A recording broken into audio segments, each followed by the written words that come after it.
Tonight, we delve into the chilling depths of true roommate horror stories that are bound to keep you awake. These aren't your average tales of borrowed clothes or messy kitchens. These stories are ripped from the pages of real-life nightmares. Imagine the person sleeping just a few feet away, suddenly becoming a stranger, or worse, a source of unspeakable terror. Get ready to feel a chill crawl down your spine as we uncover the dark side of cohabitation.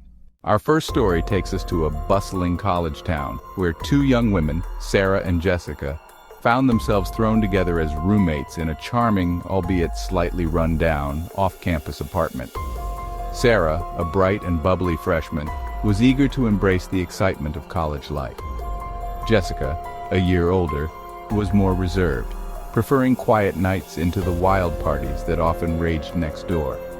Despite their differences, they coexisted peacefully, their lives a familiar routine of shared meals, late-night study sessions, and the occasional borrowed sweater. Then, one ordinary Tuesday evening, Jessica vanished. It started subtly at first. Jessica wasn't in their shared living room for their usual Tuesday night movie marathon. Sarah shrugged it off, assuming Jessica had gone to the library for some last-minute cramming. But as the hours ticked by, and Jessica's usual "be back soon" text message never arrived, a knot of worry began to twist in Sarah's stomach. She tried calling Jessica, but it went straight to voicemail. A wave of unease washed over her. Jessica, despite her quiet nature, was always responsible, always in contact. Something was wrong. Panic rising, Sarah contacted their friends, but no one had seen Jessica. The local police were called, their initial dismissive attitude quickly shifting to concern as Sarah described Jessica's out-of-character disappearance. Days turned into weeks, each one an agonizing cycle of hope and despair. Flyers with Jessica's smiling face plastered every lamppost in town, her name constantly on Sarah's lips as she tirelessly pursued every lead, every whisper, every fleeting possibility. The police investigation, however, hit a dead end. No witnesses, no forced entry, no signs of a struggle. It was as if Jessica had simply vanished into thin air. Sarah, her bubbly personality now a distant memory, found herself haunted by unsettling questions. She would often find herself staring at Jessica's belongings, the neatly stacked textbooks on the desk, the colorful scarf draped over a chair, each item a painful reminder of her missing friend. One evening, as Sarah sat alone in their now eerily silent apartment, her gaze fell upon a dusty old trunk tucked away in a corner.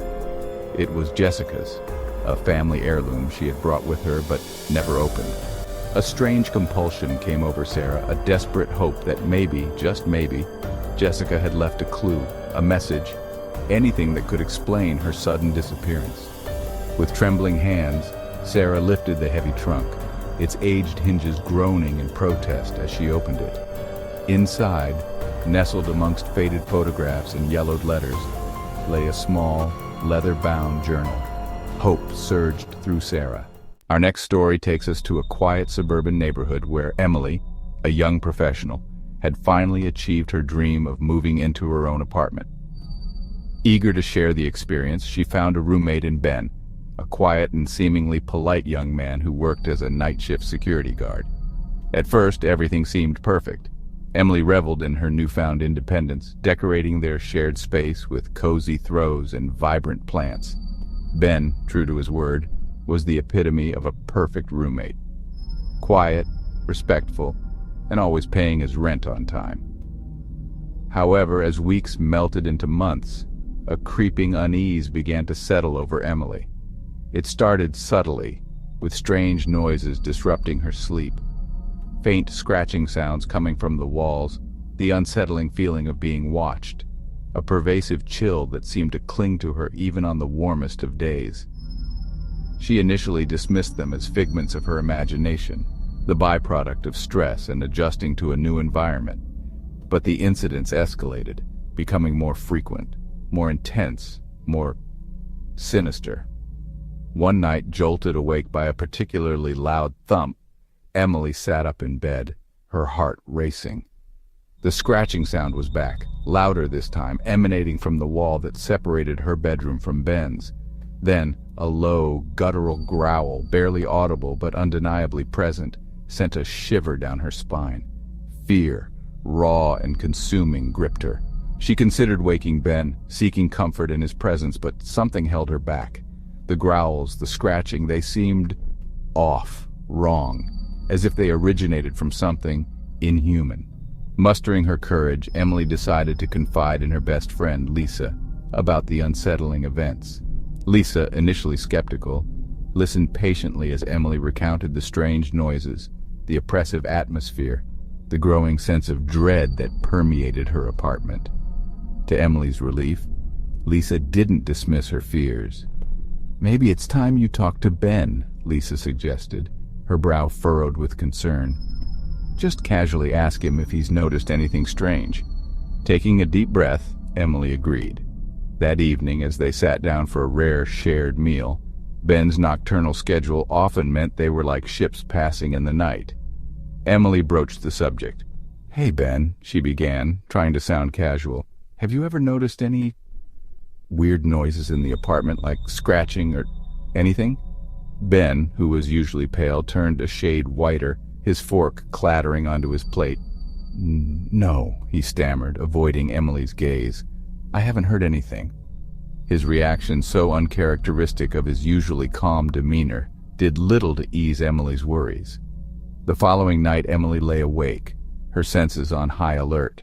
Our final story takes us to a bustling city, where two friends, Chris and Mark, decided to save money by renting a spacious two-bedroom apartment together.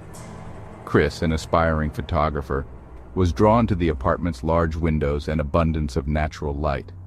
Mark, a writer, was just happy to find a place that wouldn't break the bank.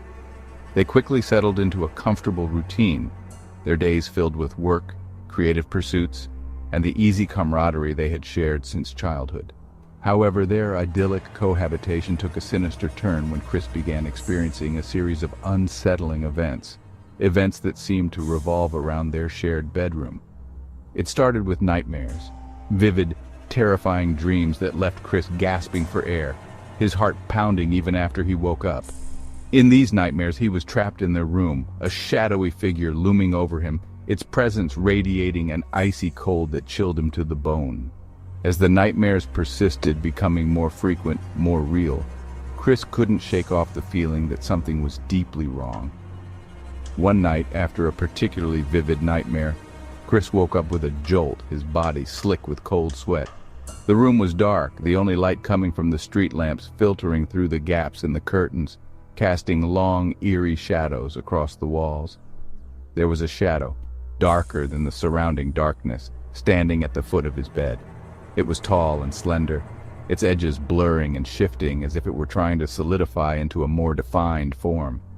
Fear, cold and paralyzing, gripped Chris. He wanted to scream, to jump out of bed and run, but his body refused to obey. He was frozen in place, his eyes locked on the shadowy figure as it slowly began to move towards him. Just as the shadow reached the edge of his bed, the first rays of dawn peeked through the curtains, bathing the room in a warm, comforting light. The shadow vanished instantly, as if it had never been there at all. Shaking off the lingering terror, Chris convinced himself that he had imagined it, his sleep-deprived mind playing tricks on him. He tried to brush off the experience, throwing himself into his work, but the memory of the shadow, its chilling presence, lingered in the back of his mind. Days turned into weeks, and the nightmares continued, each one more terrifying than the last. Exhausted and terrified, Chris finally confided in Mark about the strange happenings. To his surprise, Mark didn't scoff or dismiss his fears. Instead, he listened intently, his brow furrowed with concern. "I've been having weird dreams too, man," Mark confessed, his voice barely a whisper. "Not shadows exactly, but this feeling, like something's watching us." A chill ran down Chris's spine. He wasn't alone. Whatever was haunting their room, it was affecting them both. Determined to get to the bottom of the mystery, Chris and Mark decided to investigate. And so, our journey into the terrifying world of roommate horror stories comes to an end. But as you breathe a sigh of relief, remember that these tales are a chilling reminder that even in the supposed safety of our own homes, darkness can lurk. The next time you hear a bump in the night or feel a chill run down your spine, ask yourself, are you truly alone? Sleep tight and remember to lock your doors. You never know who your next roommate might be.